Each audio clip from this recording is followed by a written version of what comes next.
నమస్కారం. నేను దానిమ్మ పందుని. నాలో ఆరోగ్యానికి చాలా మంచి గుణాలు ఉన్నాయి. నాలో ఐరన్, వైటమిన్స్ మరియు యాంటీఆక్సిడెంట్స్ ఎక్కువగా ఉంటాయి. అవి శరీరాన్ని బలంగా ఉంచుతాయి.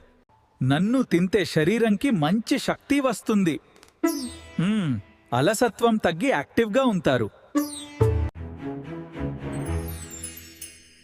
హార్ట్ ఆరోగ్యం బాగుందడానికి కూడా నేను చాలా ఉపయోగపడుతాను. చర్మం అందంగా మరియు ఫ్రెష్గా కనిపించడానికి కూడా నేను సహాయం చేస్తాను. హాహా. ఉదయం బ్రేక్ఫాస్ట్ తర్వాత నన్ను తింటే శరీరంకి మంచి శక్తి వస్తుంది. నా జ్యూస్ తాగితే బాడీ ఫ్రెష్గా ఉంటుంది. వేసవిలో చల్లదనం కూడా ఇస్తాను. ప్రతిరోజు కొంచెం దానిమ్మ తినండి. ఆరోగ్యంగా సంతోషంగా ఉందండి.